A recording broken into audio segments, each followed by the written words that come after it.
Yesterday, when Sayadaw came to the conclusion, Sayadaw pointed out the important point that as all the yogis, they should remember, including the laziness plus other impurities, whenever they are taking the upper hand in your mind, you must have the guts with merciless, and you must be cruel enough to abandon them off. So in the practice of Dhamma, including the laziness plus other impurities are the real enemies within us. As they are the real enemy, Sayadaw explained, as an enemy, we must consider them and face them like an enemy. We cannot relax on them, and we cannot have relaxed consideration. So that's why it is a very important fact for the yogis to work out with merciless attitude towards all these impurities. Sayadaw explained all the beings in this world, whenever they meet with lovable object or they have to meet with any hatred things, spontaneously in our mind we develop greed, anger in connected to these. So these are the real enemies. Although they are the real enemies, we have followed in accordance with these impurities of mind time and again, life after life, so they come to kill oneself. Even because they have the power to kill oneself, that's why these in Pali, Sayadaw says it is called as Mara. Mara means it is inducing death or it is killing. So as for these greed, aversion or delusion, they have no mercy on anybody, because whether a person is a bhikkhu or a monk, or whether he is an honorable person, or whether he is a rich man or an high-ranking noble person, or whoever they may be, they have no mercy on that person. That's why they are really dreadful and fearful if one comes to understand the true nature. If one fails to control oneself from bodily behavior, verbal and mind behavior, once your mind is out of control, empowered by these impurities, then as your mind is unguarded, then whenever you have to meet with lovable or attractive object, you already attach on it. So you have craving and then clinging and grasping. Sometimes we reach to the extreme of craving. So when we reach to the extreme of craving, that craving or greed will compiling in one time after time. And also if we develop aversion in one, this aversion too will be compiling repeatedly time and again, and that is very obvious. So if we come to understand that these impurities have no mercy on anybody, that's why not only they will make that being suffer, but they will also even kill that being to that extent. So we succumb to the power of these impurities. Sometimes we may even meet with death. How they defile in one's mind is, we will be behaving wrongfully from our bodily behavior as well from speech. If there is wrong speech and bodily behavior are impure, you have lost your virtuous quality, as well you have these impurities also destroy oneself. So as they have no mercy on that being, that's why it is termed as Mara, which is the real executioner in oneself. So as a Mara from outside, which become the murderer, is we may meet only very seldom. But for the murderer inside of us is constantly empowering and always torturing to us. As a human being, we need to have a good conduct or noble conduct. So only if you have this kind of good conduct or noble conduct, then you become a real human being. To become a real human being, we should observe the morality that we should observe. If there is any deficit or deficiency in these moralities, then we are not the real kind of human being. As well, when we have to stay in with concentration or samadhi, then if we are staying in that with samadhi, then we are the real human being. But if we fail to stay in with samadhi or balancing in our mind, then we are not the real human being. Likewise, if we have to stay in with piññā or wisdom, then without that real knowledge, we cannot be the real human being. That means if these three trainings or sikkha or the trainings of morality, concentration and wisdom training are absent in one, then you have destroyed all the virtuous quality in yourself as a human being. For example, in a day, if somebody come and insults you, because one is insulted, then as he couldn't control his dosa or aversion, then he commits killing, so he became a murderer. Though he was a murderer, that murderer, although he didn't lose his life at that moment, because he is a murderer, he is a criminal, then he lost his virtuous quality. That is another kind of losing virtuous quality as a human being. Another kind is you want to get other people's property unlawfully due to your greed or craving. If the greed is excessive, you like to steal it, or sometimes you like to confiscate other people's property by any means. So in that way too, you have destroying another virtuous quality. And also, when you have to hold on your discipline, not to have unlawful kama raga, that is the unlawful action with the opposite sex, then this is also another kind of losing your sikkha or training or dispensation. And another kind is whenever you are lying, then although you are lying at that time, although you are not dead, but one kind of the virtuous quality in you is already dead.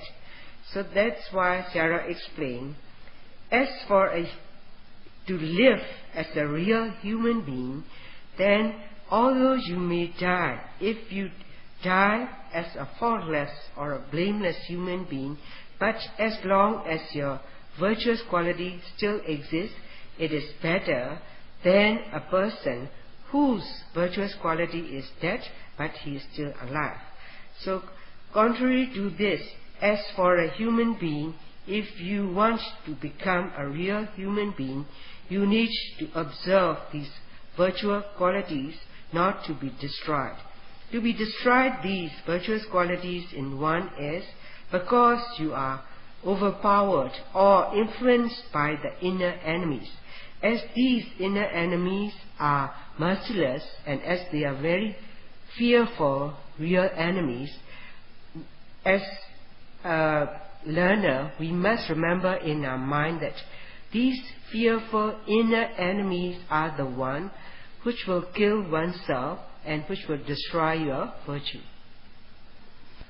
Sarah would like to give an example to the meditators who are starting to practice in this meditation field. So, while in the early part of our practice, we cannot note properly. As well, we pay attention to the ease and comfort of our body. So that's why our mind is not alert, it is not attentive, it is not active, and it is not precise to pierce our mind on the meditational object. So that means if we consider and look deeply, we are following to the attitude of the laziness in our mind. That laziness in our mind is induced by Tina Metta, that is sloth and torpor. So while in the due course of our practice, we like to have ease and comfort of our body.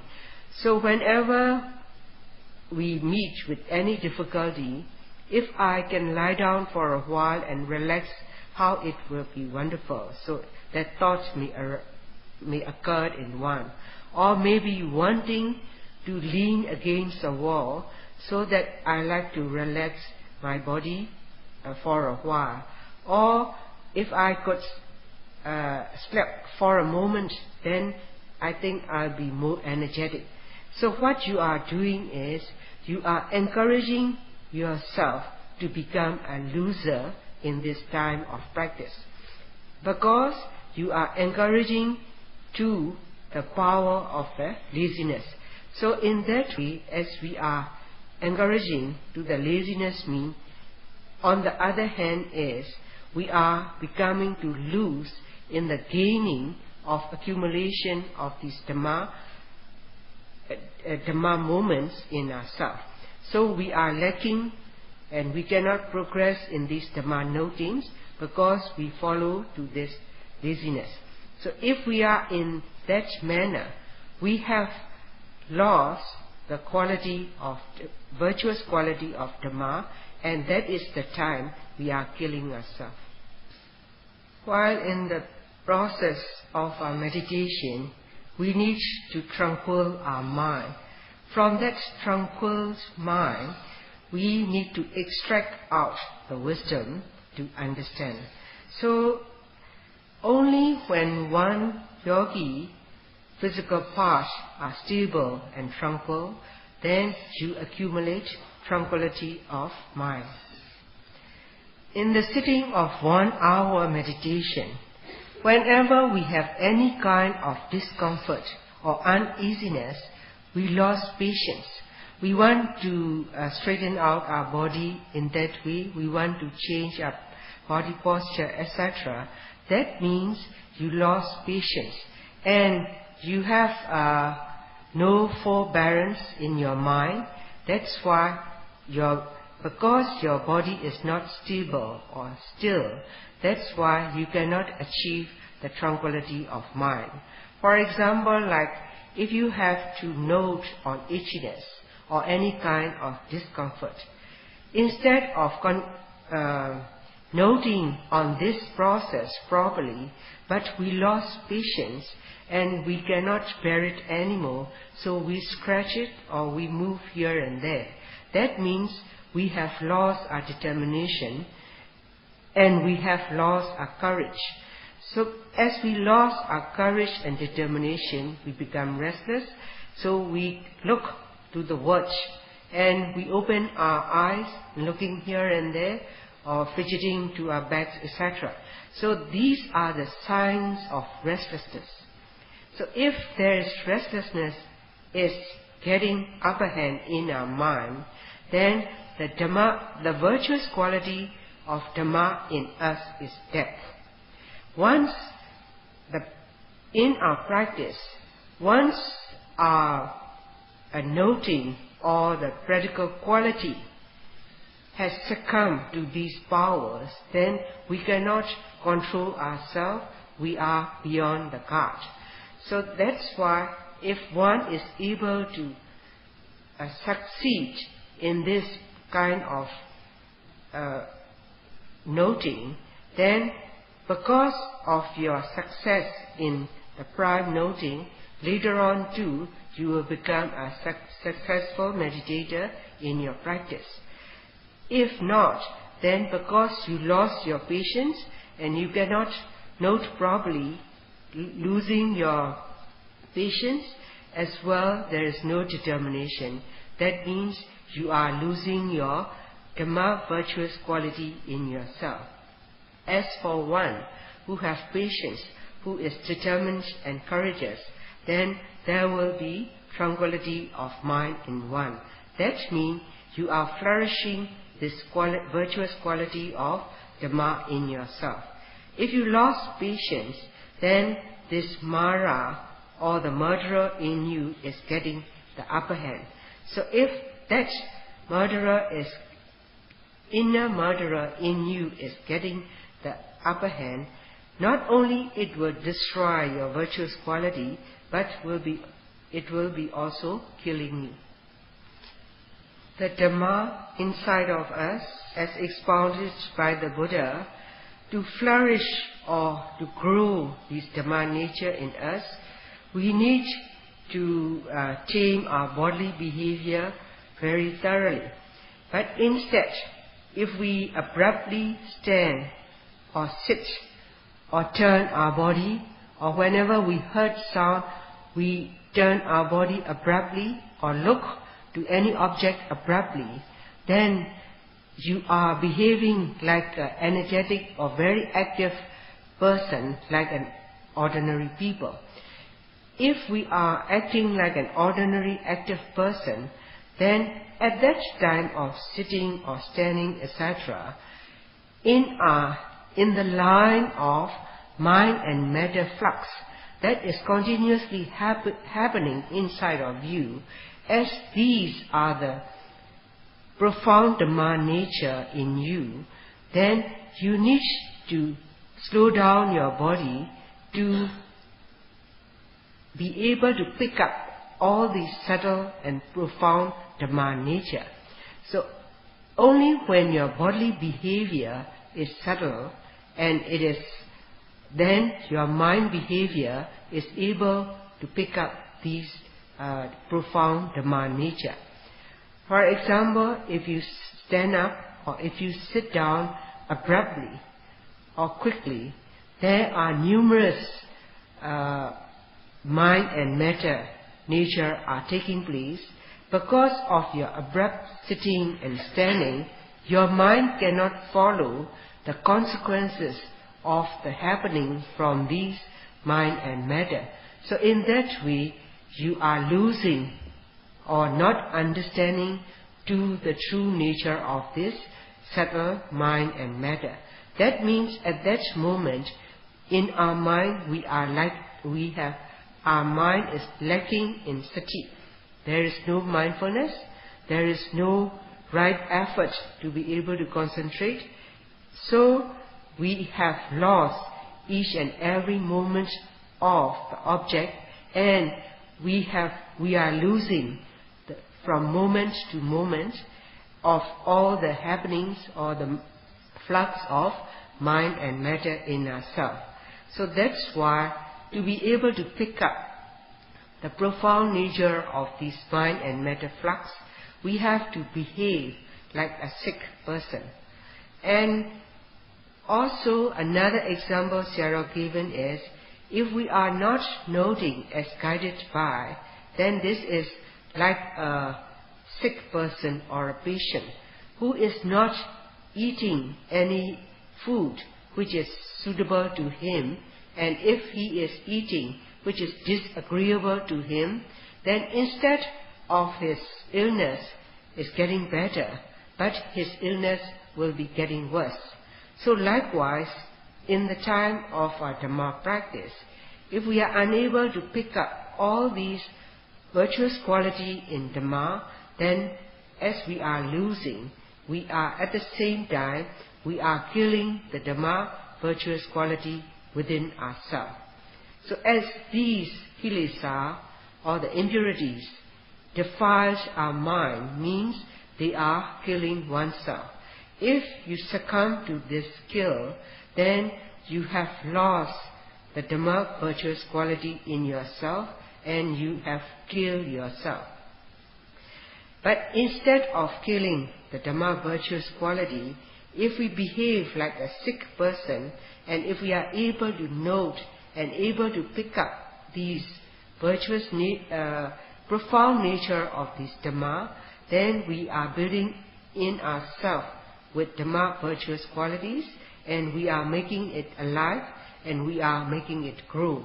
So in that way, we are propagating the virtuous quality of Dhamma within ourselves. So to propagate this virtuous quality of Dhamma within ourselves, we need to act and behave slowly. For example, like if we are going to sit down, note or be aware of your intention to sit down. As you slump down your body slowly, how it behaves, as from the step-by-step of sitting down process, follow and note it or observe it properly. Likewise, when you stand up, also follow it slowly, do the process of standing up, so as to observe yourself and behave yourself like a sick person. While you are focusing your mind in that manner, not only to the sitting and standing, to every behavior of your body too, you have to behave like a sick person and follow it accurately but slowly and observe it profoundly. So, if you are not looking here and there, just keeping your mind continuously looking into the flux of this mind and matter, then the virtuous quality of Dhamma inside of you become alive. The main point in our practice is we need to have patience. Patience or forbearance from our mind. If the quality of the patience in us is less or small, then we will succumb to the attack of Mara. But the quality of patience or forbearance in our mind is strong, then we are able to revert back these Mara. Sayadaw touched on the point of Mara. So when we succumb to these Mara are also of three types. The first type is called Vitikama Mara, and that is the transgressional or extreme type of Mara. Second is Priyotana Mara, or that is the obsessive or medium type of Mara. And the third kind is called Anusaya Mara. Anusaya means it is deep-seated in you, and this is latent or potential Mara inside of you. So the first kind, the transgressional or excessive kind of Mara, overwhelmed in you because you have reached to the extreme. In accordance with greed or aversion, you commit killing. Because of excessive greed or craving, you steal other people's property. Because of greed, then you lost discipline concerning with sex behavior. And sometimes you lost yourself in telling lies. So that's why if you succumb to this Vitikama or transgressional Mara, how dangerous to oneself, we should understand. And the second point is Priyotana or obsessive or medium type of Mara.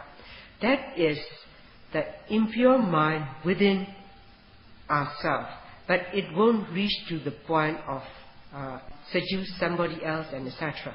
All these are considered as Priyotana Kilesa or obsessive Mara. The third kind is Anusaya, that is the latent or deep-seated potential Mara within you. These will arise or upsurface within your mind whenever the conditions favors, and this will come to reach to any kind of impurities. Sayadaw explains these mentioned points are called as Patipekha. Patipekha means they are the opponents of Kusala or wholesomeness.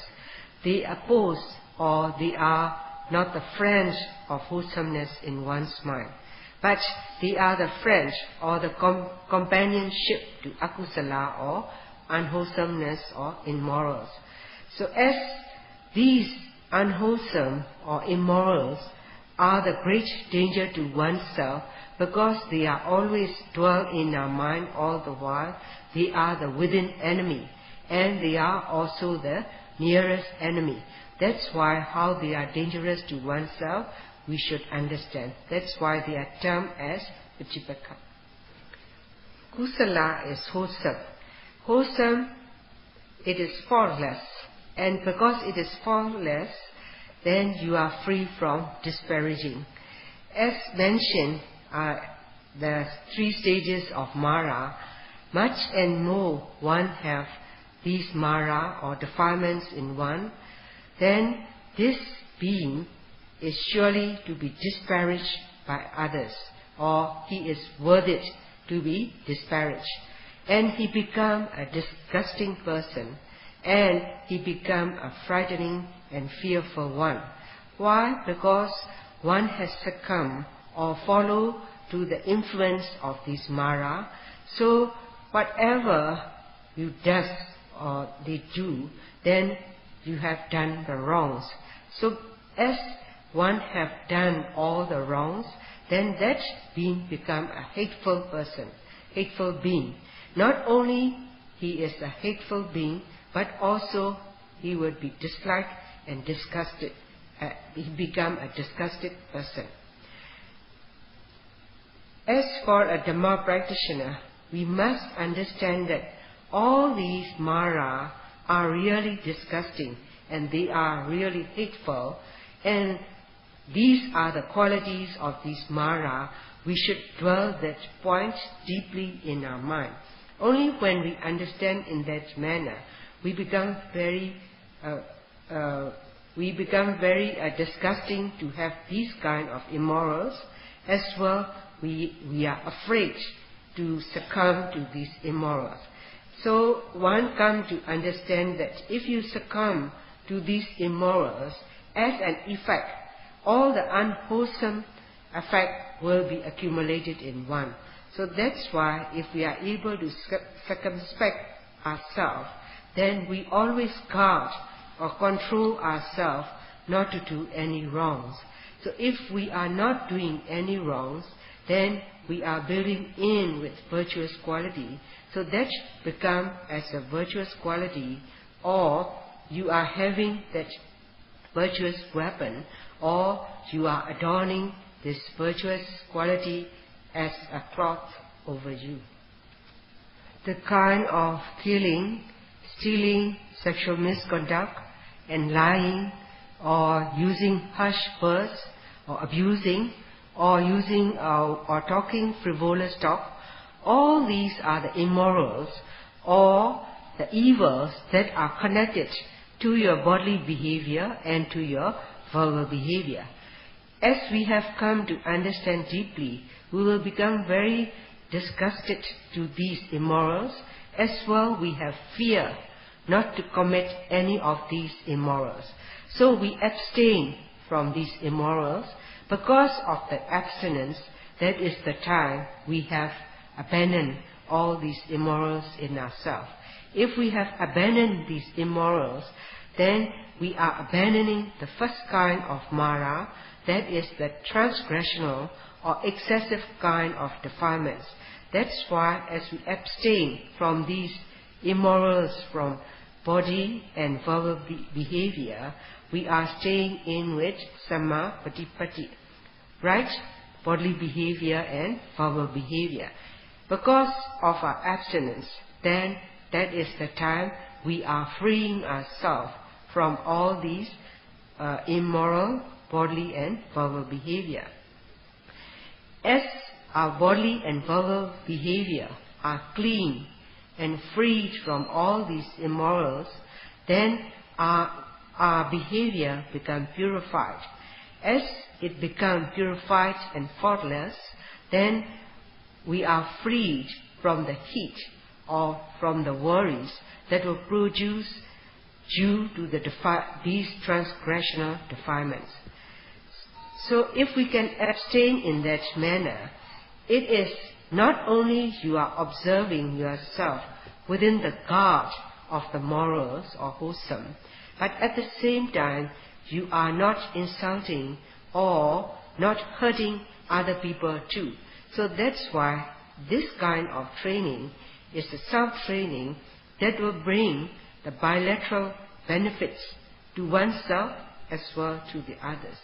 So So Sayadaw explained, if we can stay in with this basic training of not to hurt other people as well to oneself, is because we didn't give the chance of this vitikama defilements not to seep into you.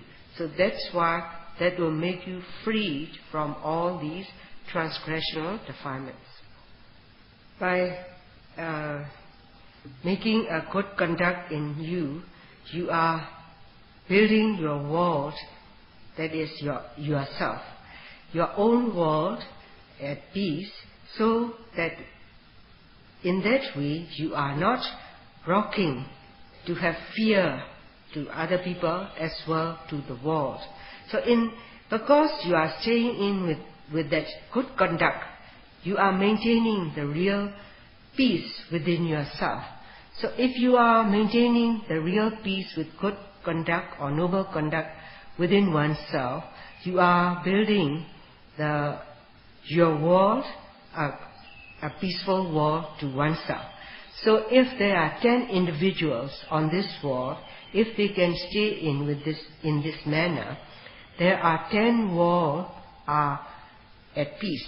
So likewise to 20s or hundreds or thousands or millions, and if each and every individual can live with that noble conduct, then this world will be at real peace. So that is the real peace based on maintaining a noble conduct in oneself. Once you are having this noble conduct in oneself, because they are the righteous one, you are at peace. Because you are at peace and you know you are staying in with good conduct, you said whenever you reflect to yourself or look inward to yourself that you have the good conduct, you are really happy and you satisfy with yourself. Because you satisfy with yourself, you are freed from blaming yourself. That is called Attanuvada Bhaya. And also because you are a noble good conduct, having a good noble conduct, then nobody will blame you. Especially the noble learned people will never blame you. So you are also free from blame from others. That is called Paranuvada Bhaya. As explained, each and every individual are able to live within this basic noble conduct. Then you won't succumb to the third kind of punishment. That is Danda Bhaya, punishment to be given to you or punished to you by the law or the concerned people. And also, as you are staying in with this noble conduct or basic conduct, then your world is at peace, and because you are not committing any kind of immorals, from hereafter too you are safe. You are not going to any kind of for neither world. So in that way, because one is able to train oneself with the basic or training or the basic conduct in oneself, you are winning the Mara within you. So if you are winning the Mara within you, not only you bring in the benefit to oneself, at the same time you are bringing the benefit to others as well. If we can circumspect ourselves, then we will have the self-benefits. As well to the near or to the community, you will bring the benefits. As well, you will bring others near and far. You will also bring the benefits for them too. As you have trained yourself to stay in with this basic conduct, then you become a considerate person. As you become a considerate person, you want other people to be in good success, and you want them to see in a happy state or in a good state. That means in your mind is free from hate. As your mind is free from hate means there is no dosa or aversion. Once your mind is free free from dosa or aversion, then the nature of itself is dry. As it is dry, whenever you have to walk out to adhere the two things, it cannot adhere the two things together because of its dryness. So likewise, as for a person with a good conduct, when one is going to walk out for the benefits of the others, one needs a sap or a wetness in one. That wetness is metta, that is the loving kindness.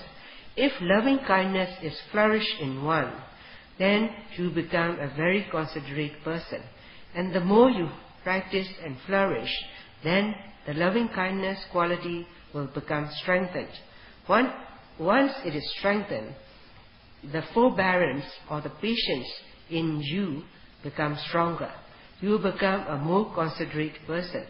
You are easily forgiven towards others.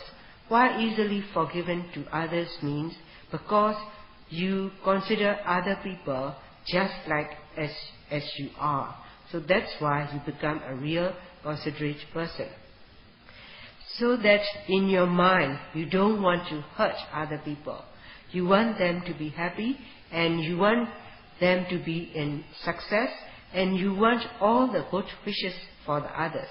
So in that way, you are building a tranquil world on this earth to oneself as well to the others.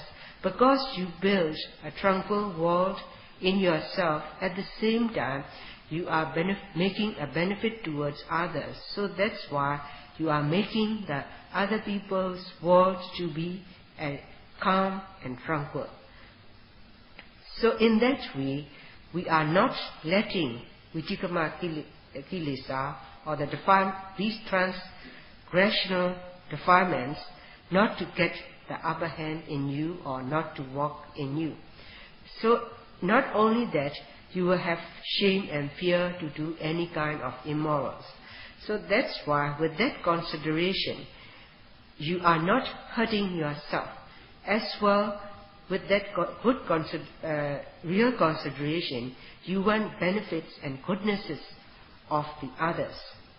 So if we understand this two ways, in bilateral ways, if you ask any noble, learned person, nobody will say that this is not a good work, this is not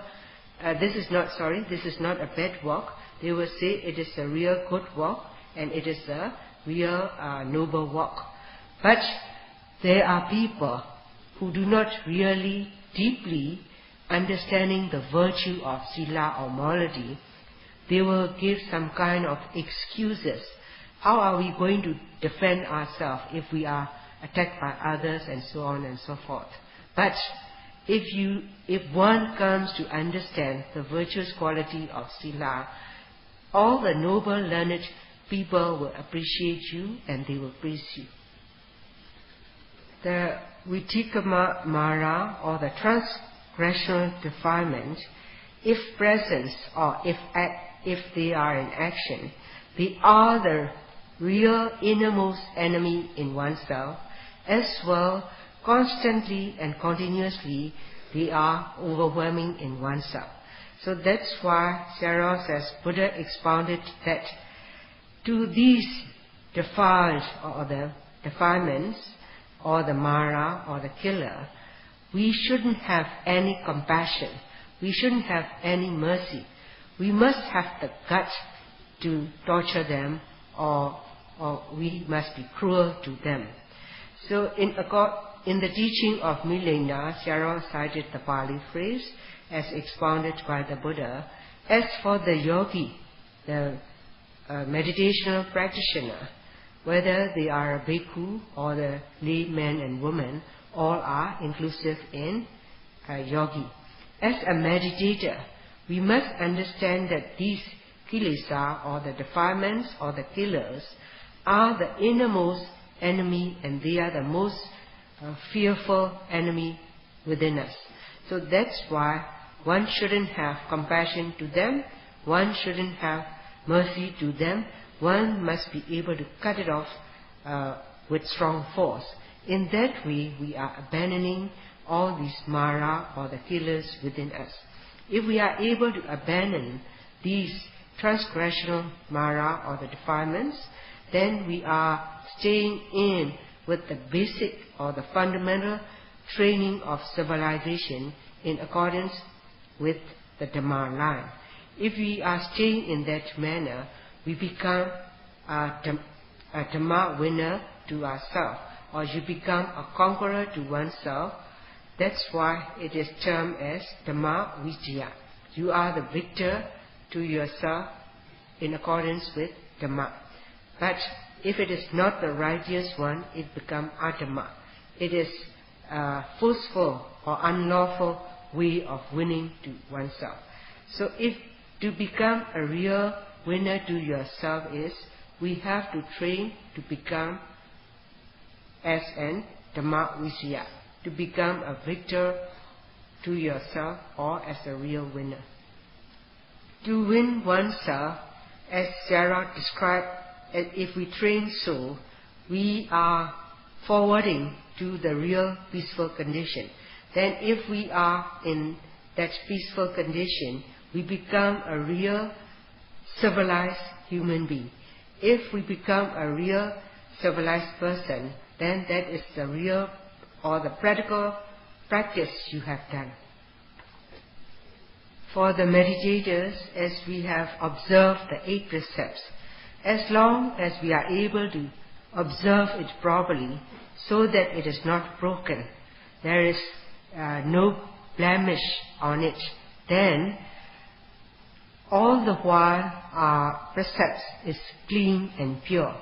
So if we consider each and every component of the 8 precepts, or as a whole too, if we reflect to ourselves all the time how pure our bodily and verbal behavior is, you should be very happy. That is within 24 hours. For that, the whole of the 24 hours, we are staying in with this 8 precepts. So our bodily behavior and verbal behavior become so purified. There is a purification of morality in ourselves. As there is a purification of morality is present, then we won't commit any wrongs from deeds and speech.